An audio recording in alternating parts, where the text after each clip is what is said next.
Radio Réveil. Comme l'expression anglaise le dit à Montmagny, le talk of the town, c'est bien entendu l'histoire entourant la bibliothèque. Hier, on recevait l'un des opposants, M. Clavet. Ce matin, on reçoit le directeur général de la ville de Montmagny, M. Bernard Letourneau, qui va, bien entendu, nous parler du projet de bibliothèque. Bon matin, M. Letourneau. Bon matin, M. Cloutier. Comment allez-vous?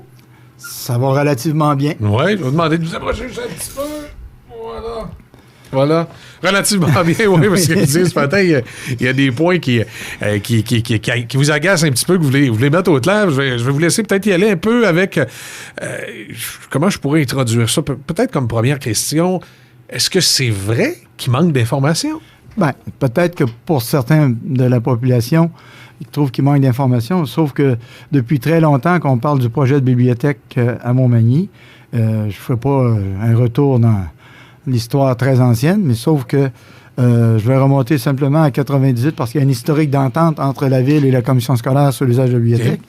Mais en 98, il y a eu une étude commandée par 3 partenaires, qui étaient le Centre d'études collégiales, la Commission scolaire et la Ville de Montmagny, et qui, même à ce moment-là, avait été financée par la Commission scolaire sur un projet une analyse par un consultant sur un nouveau projet de bibliothèque à ce moment-là, parce qu'il faut se rappeler qu'il y a ce qu'on appelle une bibliothèque scolaire, mais que notre consultant lui appelle un centre de documentation au secondaire. Il y en a une aussi au centre d'études collégiales. Okay. Et les deux disaient, on peut envisager d'avoir un projet commun avec la Ville. Et cette étude-là avait soumis une recommandation d'une localisation d'un projet de bibliothèque. Ça devenait une construction, un agrandissement de l'école Cazot, entre le centre d'études collégiales et l'école. Mais ça, il n'y a pas eu de suite à ça. Et graduellement, au fil des années, au niveau de l'adoption de la nouvelle politique culturelle de la Ville et les renouvellements de la politique culturelle, la question de la bibliothèque a toujours été retenue en priorité. Okay. Parce qu'au niveau du ministère, quand on parle d'une bibliothèque, il y a le terme est bien précis, là. C'est qu'une bibliothèque, c'est tel genre de bâtisse, de telle façon, alors qu'un centre de documentation, comme ils le décrivent les bibliothèques des écoles, pour eux, c'est pas la même chose. Donc, c'est pas admissible aux mêmes règles du ministère puis au même budget, aux mêmes enveloppes. Du tout. C'est que pour une école, quand on parle d'un local où il y a des volumes, on parle d'un centre de documentation, c'est conçu en fonction de recevoir des groupes d'élèves accompagnés du professeur qui vont faire des recherches. Et là, ça doit être organisé en fonction d'une surveillance du groupe avec... d'une X façon, de telle façon. Ça, comme on le connaît habituellement. Qui ne correspond pas nécessairement à ce que la Ville voulait avoir comme bibliothèque et le besoin que vous aviez identifié. C'est ça. C'est la Ville et les clients, surtout. La Ville, on veut répondre aux clients. Et les clients qui ont connu des bibliothèques modernes souhaitent avoir une vraie bibliothèque. C'est dans ce sens-là.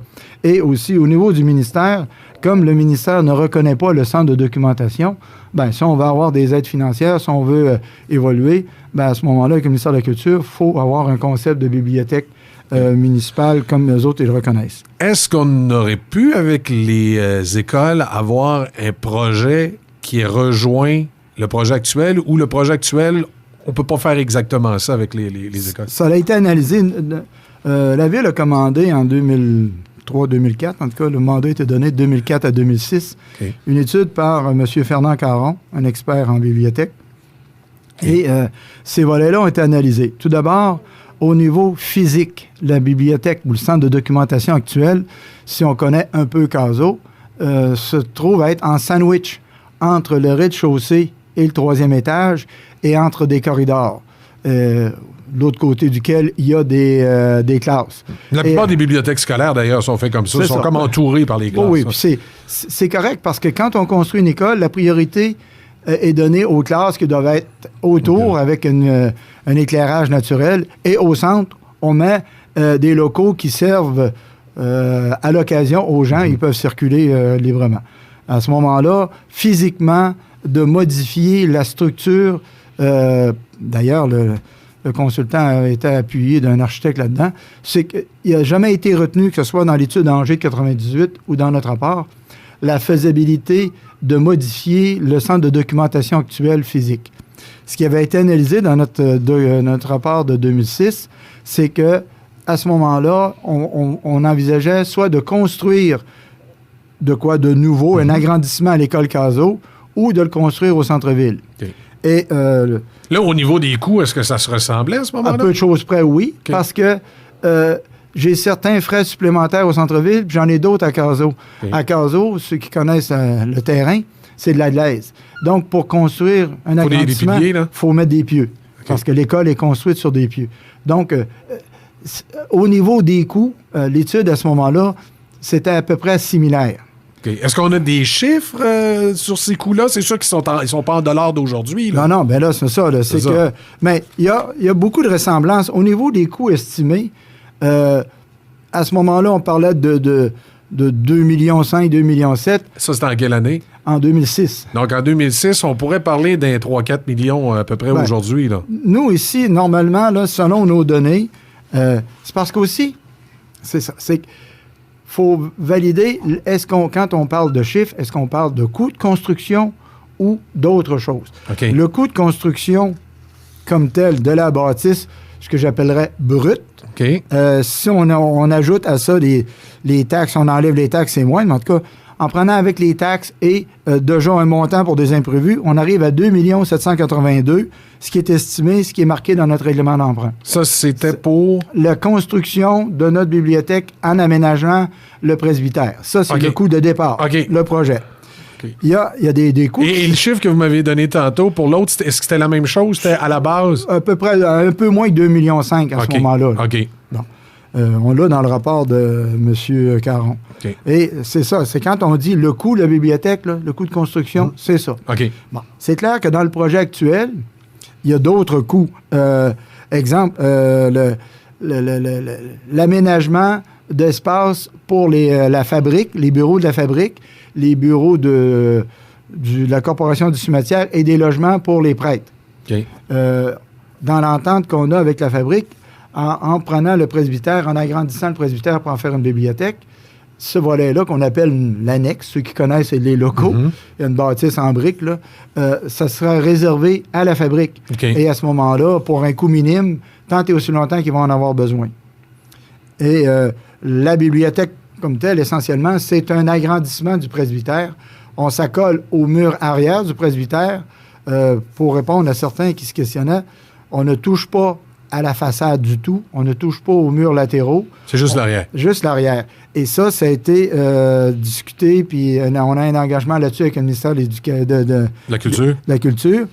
Et aussi, c'est qu'on peut le faire, parce que j'ai entendu le commentaire hier, est-ce qu'on peut y toucher? Le presbytère est un bâtiment d'intérêt patrimonial, c'est pas un bâtiment classé patrimonial. Donc, en principe, on peut y toucher, mais il y a des limites délicate. Aussi. Okay. C'est pour ça que dans le projet, en faisant un agrandissement par l'arrière, on ne touche pas à l'apparence extérieure. Puis d'ailleurs, on peut le voir dans les panneaux qu'on avait mis en place quand on a annoncé le projet Place d'Église. La façade reste pareille. Exactement. Fait qu'il y a ça. Et aussi, dans la façon de monter un projet avec le ministère de la Culture, on est obligé de prévoir plein, ce qu'on appelle en bon français, des en-cas-où. Okay. Parce qu'au ministère de la Culture, il travaille avec des municipalités, puis il travaille aussi avec des organismes sans but lucratif, souvent qui deviennent des promoteurs. Et on doit avoir plein de provisions un peu partout, au cas où. Et c'est pour ça, quand on parle de dépassement de coûts possible, on a une réserve en tout et partout. Là. Quand on les prend à chaque étape, les réserves, que ce soit dans l'élaboration des plans, la réalisation des travaux et les soumissions, parce qu'en bout de course, là, celui qui va nous donner le vrai chiffre, là, c'est l'entrepreneur qui va soumissionner. Nous, on peut travailler le plus sérieusement possible dans le dossier, mais l'entrepreneur, lui, il dit pour moi, ça vaut autant. Bien, si on compare ça rapidement à un gros dossier national qui était celui du Colisée de Québec, le maire de Québec avait fait la même chose. Dans le fond, l'amphithéâtre de Québec, il disait que c'était quelque chose comme 360 millions, mais on avait gardé une marge à différentes étapes qui amène le projet à 400 millions. C'est ça. Qui fait que ça peut coûter 400 millions. Peut-être plate à dire, des fois, ça finit par coûter 400 millions parce qu'il y a toutes les petites affaires à gauche pas à droite qu'à un moment donné, les entrepreneurs rajoutent puis qui savent que la ville a prévu tel ou tel montant. Mais c'est pareil pour toutes les villes. Donc, dans le fond, à la base, il y a des sommes à chaque étape de la bibliothèque qui sont là pour couvrir des dépassements éventuels. C'est ça. Okay. Parce que pour en arriver à l'estimé qu'on vous fournit, on a fallu travailler selon les normes du ministère de la Culture. Et on a un chargé de projet qui a fait des évaluations. D'abord, il y a eu un sous-comité. Il y a un comité de la bibliothèque, il y a eu un sous-comité qui a travaillé à l'identification, ce qu'on appelle le programme des besoins de la bibliothèque. Ce comité-là a identifié tous les locaux qui sont prévus jusqu'aux toilettes, avec des dimensions pour en arriver à la dimension totale de la bibliothèque. Parce que là, contrairement à ce qu'on fait d'habitude, on n'a pas fait les murs extérieurs. On commence par dire qu'est-ce qu'il va y avoir en dedans. En dedans. Après ça, on définit l'extérieur. Okay. Et ce comité-là a réalisé l'étude de besoins, programmation des besoins, qui a été validée par le ministère, des architectes au ministère. Suite à ça, notre chargé de projet, selon un logiciel qui est obligé par le ministère, a fait une évaluation des coûts. Comment j'ai de pieds carrés de plancher, comment j'ai de longueur de mur et tout ce que tu voudras, pour en arriver à ce résultat-là. Mais c'est encore un estimé très sérieux. Mais comme je dis, le coût définitif... Donc, on fait l'estimé de base, on arrive avec un montant. On doit, je présume aussi, des fois, jeter un coup d'œil sur d'autres projets qu'on a fait précédemment pour voir des fois les coûts qui ont dépassé. Puis là, on rajoute ça. Puis là, on arrive à un chiffre qui est le plus proche possible de la réalité. Ça peut toujours jouer un peu moins, un peu plus, mais on arrive à un chiffre pour l'emprunt qui est le plus proche de la réalité, qui est de 4,2, je crois. 4,6. 4,6. Là encore, exemple, dans ce projet-là, le règlement d'emprunt, on dit le total du projet avec les encours qui sont à tout près de 700 000 $ là-dedans. OK, là, 700 000 d'encours, là. Okay. Ouais. On arrive à 4 435 000. À ça, on rajoute dans l'estimé, ici, pour être plus global, 214 000 de frais de financement. OK.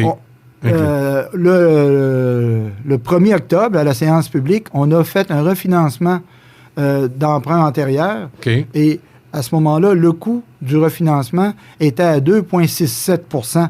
On est loin du 5 %, mais on est obligé de mettre toujours... De mettre 5 % parce qu'on ne sait jamais comment ça va finir, les taux. Parce que aussi, les municipalités, selon le ministère, quand j'ai un projet au ministère des Affaires municipales et au ministère des Finances qui approuve nos règlements d'emprunt, on n'a pas le droit de faire de déficit ou de dire... Si mon projet, si j'emprunte juste 3,5 millions... Vous ne pourrez pas réemprunter si jamais il manque 100 000. Dès que les travaux sont commencés, je ne peux pas réemprunter. Okay. Mais je ne suis pas obligé d'emprunter ce montant-là. Ça, c'est comme une hypothèque. Quelqu'un qui prévoit se construire une maison de 200 000 $, il va avoir la caisse, il emprunte 200 000, mais il construit sa maison. S'il arrive à 185 000, il n'empruntera pas 200 000, il va emprunter juste 185 000. Oui. Il y a une marge jusqu'à 200 000. Et il va rembourser. Oui, ça veut dire, ça peut arriver qu'au bout du compte, le projet de bibliothèque, je ne sais pas, moi, vous avez un projet d'emprunt de 4,6, mais finalement, ça coûte 4,1. La différence entre le 4,1 et le 4,6 ne restera pas dans les coffres de la ville. Il n'est pas emprunté. C'est ça, il n'est pas emprunté, il va retourner. Non. OK. C'est clair. Normalement, ce qu'on fait dans un projet, c'est que à partir du moment où le règlement d'emprunt est autorisé, on peut commencer des travaux et on finance les travaux avec un emprunt temporaire. Et quand les travaux sont terminés, là, on ferme le projet. Et si j'arrive à 4 100 000, je vais sur le marché pour emprunter 4 100 000. Vous n'emprunterez pas 4... Dans le fond, le règlement d'emprunt fait juste donner à la ville un plafond. C'est ça. Vous ne pouvez pas emprunter plus que 4,6. C'est ça. Ça veut dire qu'il faut que vous organisez pour pas que ça coûte plus que 4,6, parce que là, vous êtes dans le trou. C'est ça. Puis avec tous les encours qu'on a, ça devrait pas arriver. On est certain que ça n'arrivera pas. Okay. Parce que là, normalement, pour nous, faut pas que ça dépasse 4 millions, 4 100 000 avec tous les encas qu'on a prévus. Okay. Mais là aussi, des fois, on peut paraître frileux de donner des chiffres. Mais comme vous aviez mentionné tantôt au début de l'entrevue, si je donne trop mes chiffres aux entrepreneurs, ils connaissent ma marge de manœuvre. Oui, ils vont arriver pour soumissionner, ils vont dire, attends un peu, il y a 4,6 le règlement d'emprunt, puis il y a tant de temps pour les extras, on va y en trouver. Des fois, c'est pas parce qu'on veut cacher quoi que ce soit, mais il faut quand même être relativement discret, parce que à un moment donné, je vais aller en soumission publique pour faire ces travaux-là. Ouais. Bon, mais... L'entrepreneur connaît la marge de manœuvre, là. C'est ça. Ça peut être facile pour lui de dire, ah, tiens, regarde, ça va me coûter ça, fabriquer, je vais enlever tant d'extra, je vais arriver en dessous, mais au bout du compte, je vais y recharger, puis je sais que ça lui donne beaucoup d'informations, beaucoup d'informations pour sa soumission. Puis en même temps, c'est de bonne guerre pour l'entrepreneur de le faire aussi. Puis, en passant, ben là, le rapport de M. Caron, il y avait 2 documents. Un qui était la programmation des besoins dans le temps et l'analyse d'opportunité qui a été déposée au ministère.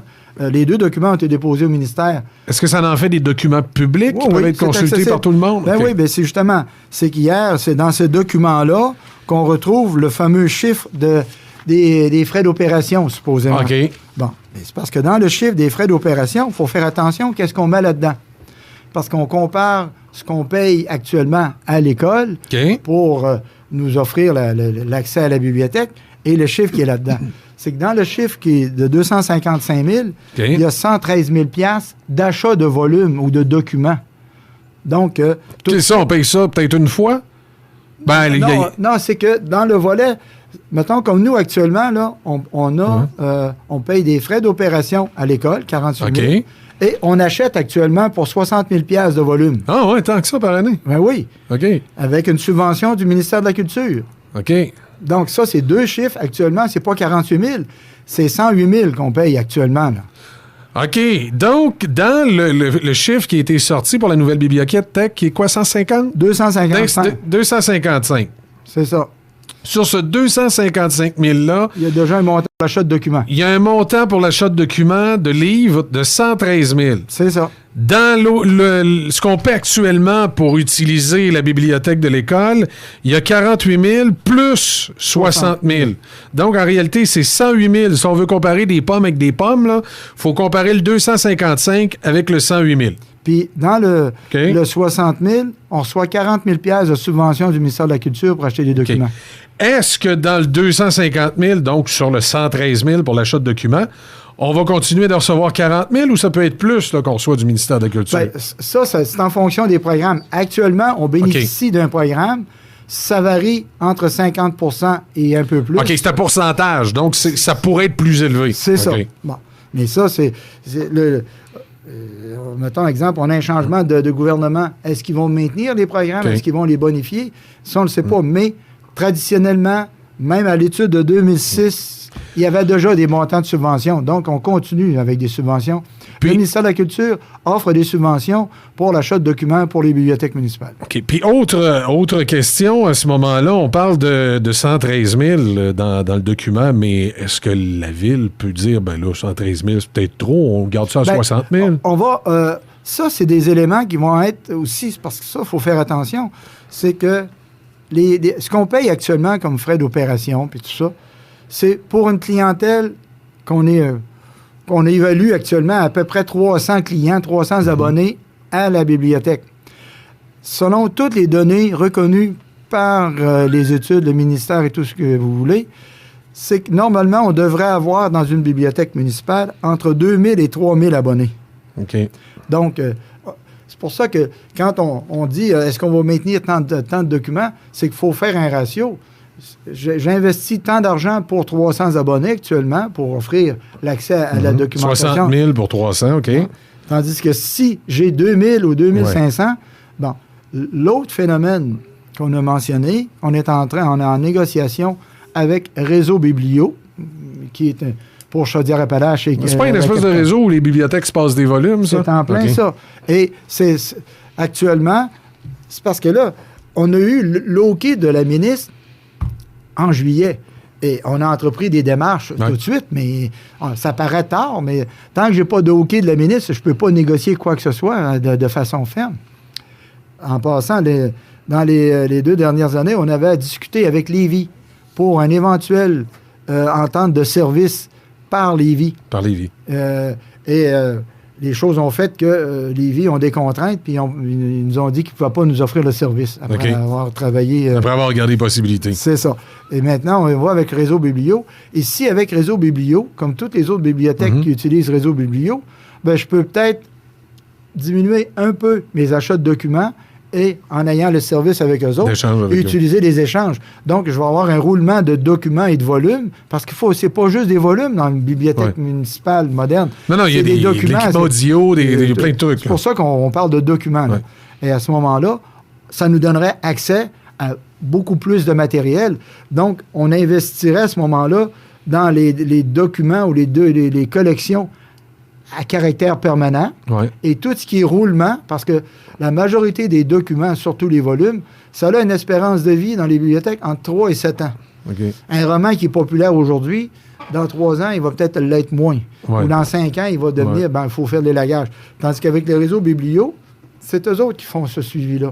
Et ça nous permet d'offrir à nos clients des documents modernes, accessibles, et c'est dans ce sens-là. Actuellement, on dit 48 000 plus 60 000 du côté de l'école. Si je fais un peu le même calcul, ça voudrait dire que le 48 000 dans la nouvelle bibliothèque se transformerait en 142 000. Qu'est-ce qu'il y a dans ce montant-là qui fait que c'est si différent que ça? Qu'il y a presque 100 000. Bien là, c'est que là, c'est du salaire. De toute façon, là, à ce moment-là, actuellement, à la bibliothèque de l'école, les heures d'ouverture paraissent longues.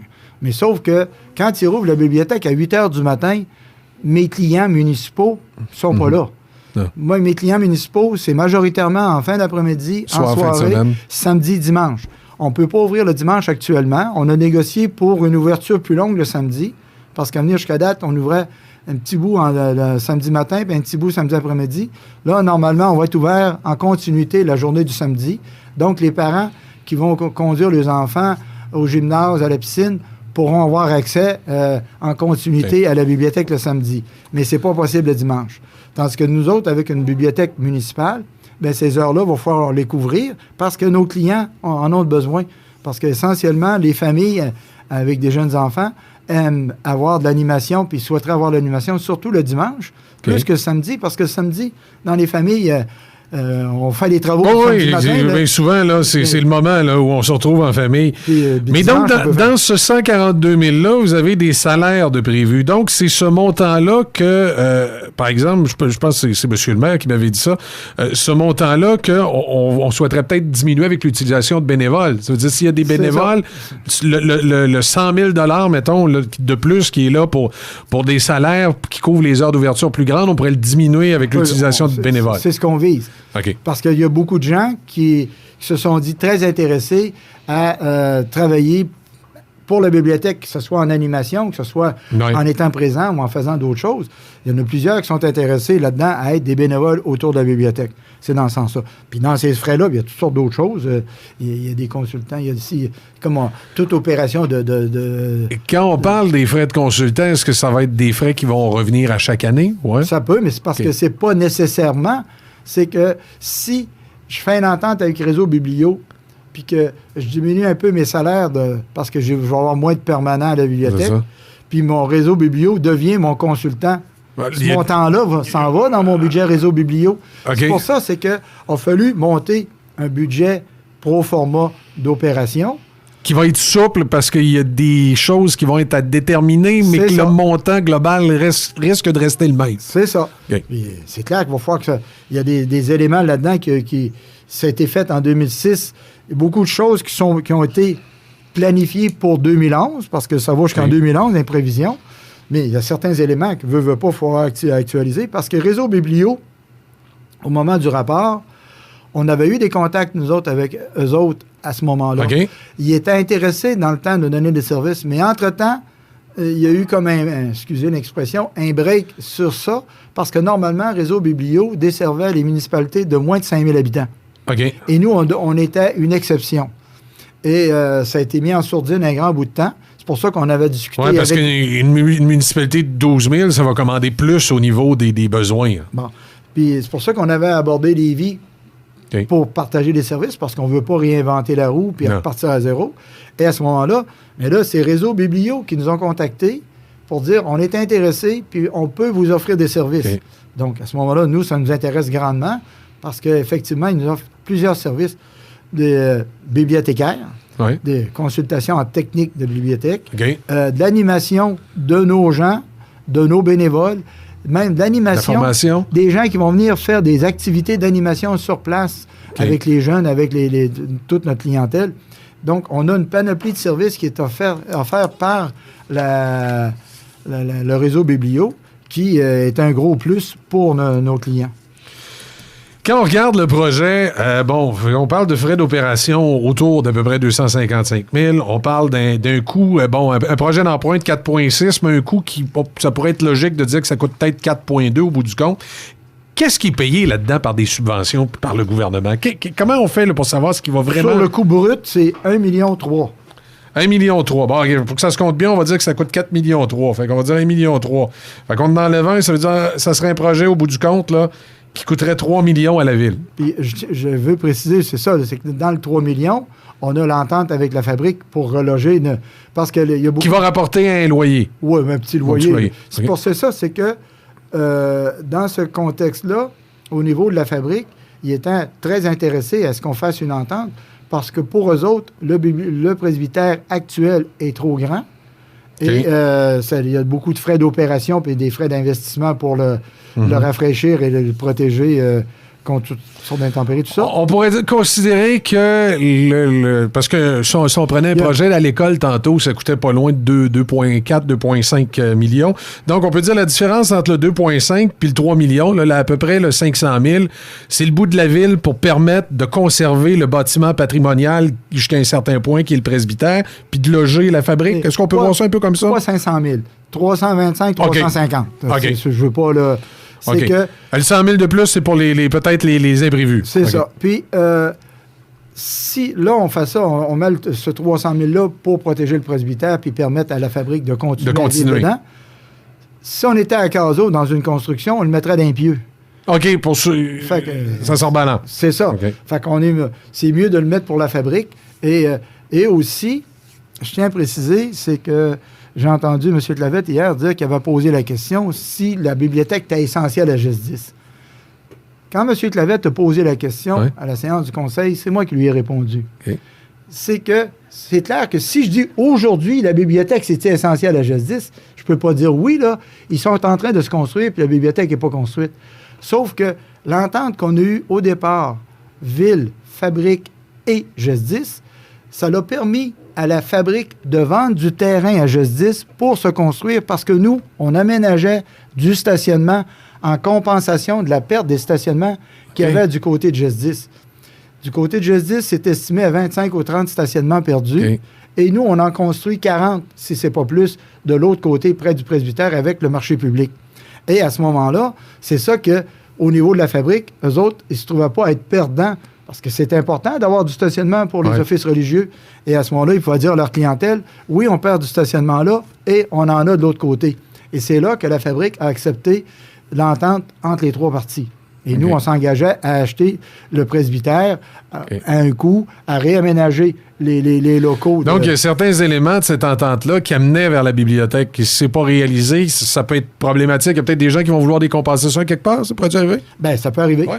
Okay. Parce que ce qui arrive, c'est que quand on a annoncé le projet de Place d'Église, c'était réellement tout ensemble. L'image qui est encore... vous voyez le panneau en face du presbytère. Le Place d'Église, c'était GES-10, c'était le presbytère qui devenait la bibliothèque. Et à ce moment-là, à l'origine, on devait démolir l'hôtel de ville parce que le palais de justice n'était pas encore dans le portrait. Mais là, en cours de route, pour permettre l'agrandissement et la rénovation du palais de justice, la ville a laissé accès au ministère de la Justice à l'ancien hôtel de ville. Il y a une espèce de jeu de chaise musicale, de terrain qui avantageait tout le monde dans le dossier. C'est clair. Si on va pas vers le projet, ça veut pas dire que ça va arriver, non, mais si on va pas vers le projet, ça pourrait dire qu'à un moment donné, il y a peut-être un des joueurs qui pourrait dire « Moi, je me sens lésé là-dedans », puis ils sont retournés contre la ville. Exactement. Puis là, ça pourrait coûter des sous. Oui. Fait que ça, c'est comme on dit, c'est la game légale. Ouais. J'ai promis d'acheter, j'achète plus. Donc, celui qui a eu ma promesse, il disait... faut t'achètes. Ben oui. Okay, vous pouvez vous retrouver avec un certain éléphant blanc d'une certaine façon, malgré que je suis sûr que la ville trouverait probablement quelque chose à faire avec, là, mais techniquement, ça pourrait être possible. Oui. Mais je tiens à répéter, ça a été mentionné souvent, c'est que depuis, bien avant que j'arrive à la ville, mais depuis que je suis à la ville, à chaque fois qu'on a parlé de ce projet-là, d'un projet de bibliothèque, ou d'une priorité pour une bibliothèque.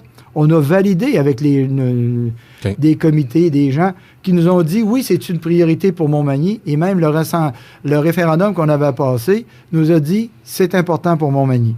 OK. Puis juste un petit élément, c'est parce que là, juste un détail, que dans ce que j'ai entendu, c'est que là, on parle de l'emprunt, comment ça va coûter. Je veux juste préciser une chose. Pour une ville comme nous, oui, on va emprunter pour ce projet-là, mais les emprunts, il y a des emprunts que j'ai faits antérieurement qui viennent à échéance. On ne met pas toujours ça sur le tas. Donc, ça ne grossit pas la dette de la ville nécessairement. Momentanément, ça peut la grossir un petit peu plus de 500 000 ou 1 million de plus, mais on en vide. C'est pas 4 millions de plus, là. C'est qu'à un moment donné, à chaque année, bien, on ne l'annonce pas toujours, là, mais des travaux que j'ai faits, exemple, tous les travaux d'assainissement des eaux de 90, là, on a fini de payer ça. Ben, c'est à notre service de dette. Bien, ça, c'est fini. On roule. Il y a toujours un roulement là-dessus. On a des limites. Puis à chaque fois, à chaque budget, on sort les chiffres sur notre endettement. On a toujours des ratios à vérifier. C'est quoi notre endettement? Puis savoir par rapport aux villes comparables, par rapport à nos valeurs, c'est quoi les ratios. Puis à tous les fois qu'on adopte le budget, ces montants-là, ou même les rapports financiers, ces montants-là sont donnés à la population. Sur la construction d'une bibliothèque à 2,4, 2,5 millions avec les écoles, par exemple, est-ce qu'on sait les montants qu'on aurait pu aller chercher en subvention des ministères? Est-ce que cette démarche-là avait été faite? Sur le 2. C'est-à-dire, si ça avait été un réaménagement à l'intérieur de l'école, pas une scène. Pas une scène, OK. Fait qu'on parle donc d'un... Puis c'est à l'extérieur... Une construction. Une construction à l'extérieur de l'école. Ça aurait pu être. Sauf que, dans le document de M. Caron, on a une liste de critères ou d'avantages inconvénients pour la localisation d'une bibliothèque. Ça n'aurait pas été le même montant de subvention? En termes de construction nouvelle, oui. OK. Bon, le choix entre construire à Cazaux, construire au centre-ville, c'est que, après avoir examiné tous les projets de bibliothèques qui sont réalisés dans les 5 ou 10 dernières années, les projets les plus gagnants sont les projets situés dans les aires de circulation normales de la population. C'est que les projets qui ont été accolés aux écoles ont moins de réussite parce que c'est plus loin de l'accès. Et contrairement à ce qu'on peut souvent penser, c'est qu'une bibliothèque accolée à l'école, les étudiants n'y vont pas nécessairement. Okay. Parce que les étudiants, quand ils sortent de l'école, ils sortent de l'école. Puis c'est normal aussi, tout le monde est pareil. Tandis que si j'ai une bibliothèque au centre-ville, dans la circulation, un va avoir affaire à aller à quelque part, ou que ce soit, je sais pas, un étudiant du centre d'études collégiales, ils sont une gang, un va passer à la bibliothèque, l'autre va aller au coin du monde, l'autre, tu sais, c'est dans l'air de circulation. De ce que je comprends, pour revitaliser le centre-ville, conserver le presbytère, donner une meilleure qualité de service, grosso modo, quand je compare les deux projets, là, entre l'école puis le centre-ville, je regarde ça, là, je vois à peu près qu'un pourcentage qui se ressemble au niveau des subventions, bien que c'est pas tout à fait pareil. Je peux peut-être dire que la ville a opté pour un projet de peut-être 1 million à peu près, plus cher, mais pour avoir quelque chose qui revitalise le centre-ville, qui conserve le presbytère. Pas 1 million, 500 000. 500 000? Certainement pas 1 million. OK. Puis, et au niveau du frais d'opération, 255 000 par année, est-ce qu'il y a des montants là-dedans qu'on va avoir des subventions pour amortir ça? C'est pour ça, c'est que quand vous parlez frais d'opération, j'aime mieux qu'on parle de 143 000. Qu'on évacue là, l'achat d'équipement. Là. OK, on va parler du 142 000. C'est ça. Dans le 142 000, qu'on évacue de l'achat d'équipement parce que c'est de l'achat de livres, puis il y a plus de clients, donc plus de livres, c'est normal. Dans le 142 000, est-ce qu'il y a des montants de subventions qui peuvent être allés chercher pour ça? Non. Dans l'opération, ça, c'est clair. Dans l'opération pure, c'est clair. En validé la semaine dernière avec la directrice régionale du ministère de la Culture. Le ministère ne donne pas de subvention dans l'opération pure. C'est pour ça que j'enlève l'achat de documents de l'opération. Parce que sur l'achat de documents, on a accès à des subventions. C'est dans ça. Je veux juste préciser aussi, au niveau, c'est parce qu'on a fait allusion hier qu'il fallait s'entendre avec le scolaire. On s'entend très bien avec le scolaire. On a plusieurs ententes qui fonctionnent avec le scolaire. On a le centre culturel et récréatif. L'école, la commission scolaire, c'est l'école, opère ce qu'on appelle le centre culturel et récréatif. Il y a l'accès à la population, aux locaux de sport, de loisirs, de culture, qui sont la salle Edwin Bélanger. l'école opère ça, parce qu'on a dit centre culturel et créatif, parce que ça a été créé en 73, ça remonte à loin, ça, c'est un volet là, à part de l'école, à part de tout ce qu'il y avait là à ce moment-là. Et la Ville contribue pour nos clients de Montmagny. Nous, on contribue 26, c'est un chiffre qui avait été calculé dans le temps, 26,66 % à chaque fois que quelqu'un loue un local, au lieu de le payer 15 piastres, il paye 11 piastres. Au lieu de le payer tel prix, il paye moins cher. Pour Montmagny, nous, on contribue à ce montant-là. Chaque année, 2 fois par année, l'école nous transmet une facture, puis on a la liste des usagers. On dit, il y a eu ça, ça, ça, ça. Nous, on paye pour rendre ce centre-là accessible à notre population. Et au niveau de la piscine Guylaine Cloutier, on est propriétaire. La Ville est propriétaire de la piscine.